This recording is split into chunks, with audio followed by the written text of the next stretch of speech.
Hello, my motor enthusiasts. Buckle up as we gear up for the 2024 Formula One season, kicking off this weekend at the Bahrain circuit. This season is revving up to be a thrilling ride, with Lewis Hamilton's rumored move to Ferrari fueling the excitement. Last year, Red Bull dominated the circuit, but pre-season testing already has us debating if the other teams can close in.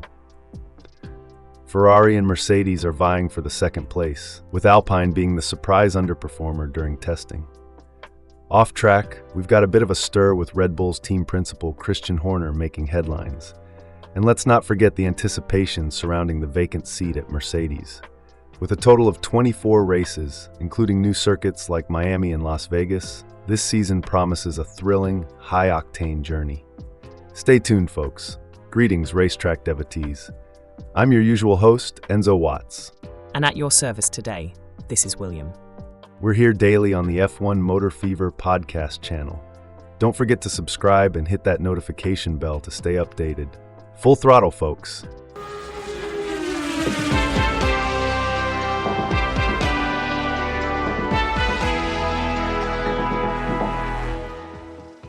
As we eagerly await the start of the 2024 Formula One season in Bahrain, there's an air of anticipation. Pre-season testing has offered us a glimpse into what we can expect this season. This could be an exciting season with the potential for several surprises. Ferrari seems to be coming strong out of the gate, with both their drivers setting impressive times during the testing. George Russell in a Mercedes isn't far behind, and nor is Guan Yu Zhou in a Sauber. But it's worth remembering that all of them were on soft tires, unlike the Red Bull drivers. That's right, and it's not just the lap times that are interesting. The reliability has been quite remarkable, with teams completing between 300 to 450 laps each. That's quite a feat, isn't it? Absolutely. It's always a positive to see such impressive reliability from all the teams. However, let's not forget that these are just preliminary tests, and we've yet to see the true colors of these cars on race day. But one thing is for certain, we're in for a season full of surprises. And who knows? With a bit of luck, we might even witness some underdogs stealing the limelight. Absolutely. It's never a dull day in the world of Formula One. Can't wait to see how it all pans out. You know, these pre-season tests always take me back to my younger days. I remember being a young lad, 10 or 11 perhaps, and I'd always eagerly await the start of the Formula One season. I would sit by the radio every day, tuning into the pre-season tests, noting down the lap times of my favorite drivers. Oh, that sounds like quite the tradition. It's interesting to see how times have changed, yet the excitement remains the same. Indeed, it does. At the time, I was rooting for Ayrton Senna and Nigel Mansell, and now these young drivers are out there setting the pace. It's always been about the thrill of speed, precision, and the love for the sport, regardless of what era one belongs to. Absolutely. And with that, it's time to get back to our list. We've got Sergio Perez and Max Verstappen from Red Bull and Yuki Tsunoda from RB, all setting competitive times, although on different compound tires. It's going to be interesting to see how the teams juggle their strategies this season. True that. And it's not just about the top drivers. The likes of Oscar Piastri at McLaren and Zhou Guanyu at Sauber have shown impressive performances too. This year, we might just see some unexpected names claiming the podium. But of course, we'll have to wait until they hit the track for real to know for sure. The analyses from various teams suggest that Red Bull still holds a significant advantage over the competition, estimated between 1 to 3 tenths per lap. However, the gap seems to have reduced at the back of the field. It appears we're heading into a very tight battle between Ferrari and Mercedes, the latter potentially holding a slight edge. McLaren too is in the race, with Aston Martin slightly trailing and Racing Bull lying in wait. That does sound like quite the battle in the offing. But what about Alpine? I heard the new car isn't up to scratch. Right you are. It seems the biggest surprise of the pre-season tests is Alpine. The newly redesigned car didn't perform as expected. The drivers haven't minced their words about their disappointment either. Esteban Ocon, ever the diplomat, pointed out that they expected to be behind compared to last year with this entirely new car. And I believe Pierre Gasly was quite vocal about the issues. Indeed, Gasly has been more forthright, stating that the A524 lacks grip and that they are not where they wanted to be in terms of performance. This suggests a challenging start to the season for the French team, who might find themselves at the back of the grid considering how much others have improved. That said, one could speculate, or perhaps hope, that they're hiding their true potential. After all, Alpine along with McLaren were the only two teams not to use soft tires during these 3 days. Their race pace placed them in 5th position in the hierarchy. Well, let's hope for the best. What about Williams? Williams, with their completely new machine and different technical concept, started off slowly but managed to make progress, ending up in the midfield. It will be interesting to see how they fare in the first Grand Prix. The fight to avoid ending up at the back of the pack is going to be tough, especially as Haas seems to be very reliable and capable of keeping the same race pace. And what's the word on the street about Ferrari and Mercedes? At Ferrari, the drivers seem very pleased with the new car, which they say is much easier to drive than the previous one. More significantly, the SF24 appears not to degrade its tires, and its race pace times put it just a 10th off Red Bull. Similar sentiments are echoed by the Mercedes drivers, who appear to have significantly underplayed their hand during these tests. That's some significant progress, and there seems to be a bit of suspense surrounding Red Bull. Indeed. While we were expecting a surprise from Red Bull, it came from the stands and concerned Christian Horner. Apparently, after a complaint about inappropriate behavior, Red Bull launched an internal investigation on the head of their F1 team. But they've concluded their investigation and cleared Christian Horner, who had been denying all the accusations from the start. I guess some stories just refuse to die down in the off-season. True, these rumors come and go. But let's talk about the real surprise from Red Bull, their completely redesigned car. It quickly dashed any hopes rivals had of the world champions fielding just an improved RB19. Fernando Alonso even remarked, "After these 3 days, 19 drivers now know they won't be world champion." Quite the statement from Alonso. It seems Red Bull has set the bar high. It's going to be a thrilling season. You know, this whole scenario reminds me of a little-known race back in the year of 1972. This was the non-championship victory race at Brands Hatch. Just like now, there were so many questions about the pecking order. Enzo, while I'm sure that race was indeed fascinating, we seem to have veered a bit off course. Oh, my apologies, William. I sometimes get carried away with these racing anecdotes. Let's indeed get back on track, or should I say back on the circuit. Anyway, where was I? Oh yes, we were discussing the impending season and the challenges facing the different teams. This also implies that Sergio Perez may not be able to outpace his world champion teammate, as the latter seems to have a good handle on his Red Bull car. Quite an intense competition within the team, it seems. And what surprises should we expect during the season? The announced move of Lewis Hamilton to Ferrari next season raises several questions. How will Mercedes treat Lewis Hamilton? Will George Russell naturally be favored? Will the 7-time world champion be motivated if he realizes his car is not capable of winning? A lot of variables indeed. And what about Carlos Sainz? Good point. Carlos Sainz is in his last year with Ferrari. He has no more reason to respect any team order. The vacant spot at Mercedes will also tempt many drivers to make a strong start to the year. Toto Wolff is in no rush to find Hamilton's replacement, but several names have been suggested. Fernando Alonso, of course, has thrown his hat in the ring, and there's a lot of talk about Alex Albon, who Williams is keen not to let go. Even Sebastian Vettel, who could come out of retirement. And what about the 2024 F1 calendar? The 2024 F1 calendar kicks off with the Bahrain Grand Prix in Manama on the 2nd of March, followed by Saudi Arabia, Australia, Japan, China, and Miami in the United States. A packed schedule, no doubt. Can't wait for the action to begin. The season then continues with the Emilia-Romagna Grand Prix in Imola on the 19th of May, followed by races in Monaco, Canada, Spain, Austria, and Great Britain. And the second half of the season. The second half starts in Budapest on the 21st of July for the Hungarian Grand Prix, followed by races in Belgium, the Netherlands, Italy, Azerbaijan, Singapore, Austin, and Mexico. And how does the season wrap up? The final races take place in Brazil, Las Vegas, Qatar, and finally the United Arab Emirates on the 8th of December. Quite a bit of globetrotting for the teams then. Are there any special considerations for any of the races? Indeed, there is a unique situation for the Bahrain Grand Prix. Due to the start of Ramadan on the 10th of March, the second race of the season in Saudi Arabia will take place on the 9th, a Saturday, rather than the customary Sunday. To ensure the teams have the required break between races, the Bahrain race has also been moved forward by a day.